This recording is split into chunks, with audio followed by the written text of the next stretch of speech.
Hearing conservation. Today we're going to learn about hearing and noise exposure, audiometric testing, hearing protection, basically earplugs and muffs, and hearing conservation training. The Hearing Conservation Program is a company program that establishes the noise levels present in various areas where you work, and it outlines the steps required to protect you in those areas. How we hear. Noise is a series of vibrations that travel through the air, and they tend to strike the eardrum and go into the ear. Inside the inner ear, you have hair-like projections called silica. These are nerves attached to the silica, and they move with the liquid, and the nerve impulses are transmitted to the brain.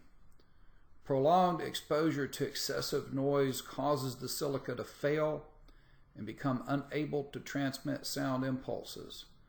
Once the silica fails from overexposure to noise, we have lost our hearing, and hearing loss is usually irreversible. Noise levels above 85 decibels for prolonged periods of time can cause permanent hearing loss. Some noise comparisons would be normal conversation in the office might be 60 decibels. Busy traffic on the road, 75. If you worked in a wood shop, maybe 100 decibels. And operating a chainsaw would be close to 110 decibels.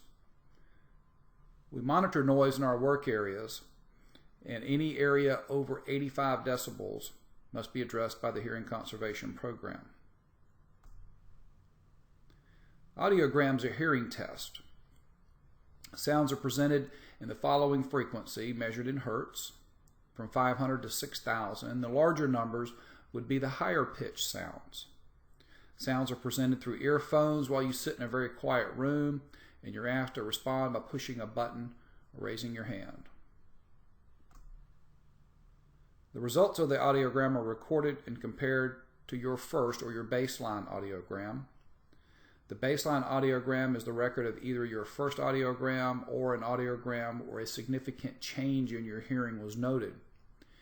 If your audiogram shows that you have a hearing worsening by an average of 10 decibels or more in the 2, 3, or 4,000 hertz ranges, you'll be told you have a standard threshold shift, an STS.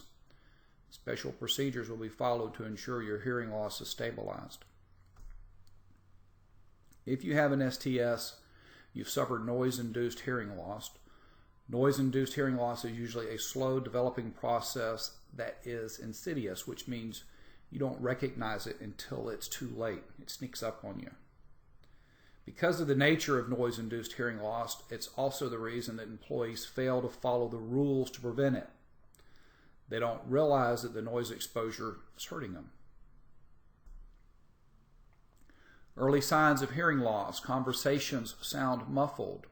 You have a difficult time hearing somebody when there's a crowd.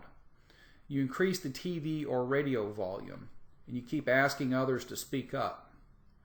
Long-term effects of hearing loss. You can't engage in conversations with others. You're unable to enjoy TV, movies, or music. You can become socially isolated.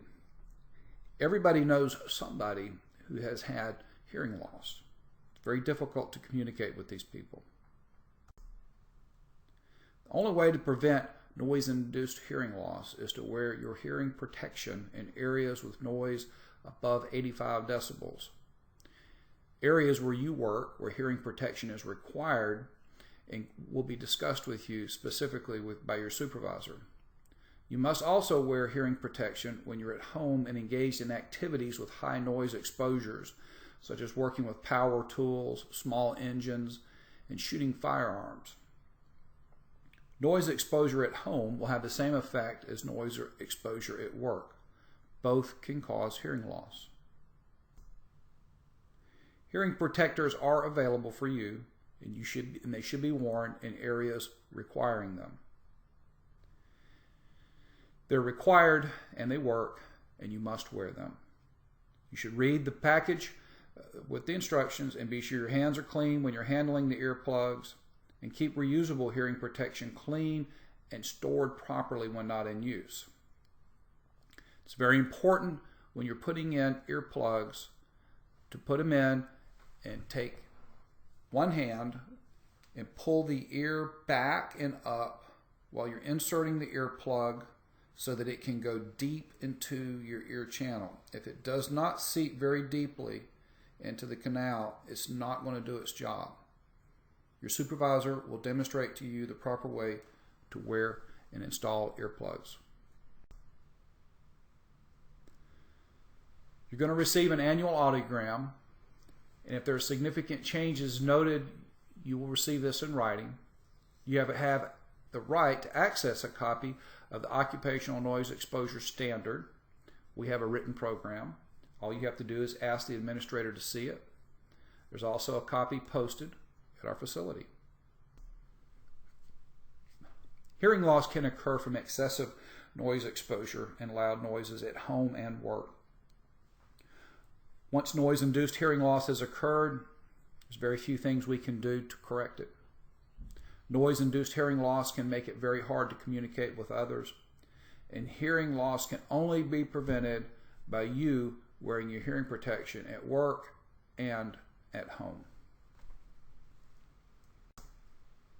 For more information, feel free to contact Applied Risk Solutions.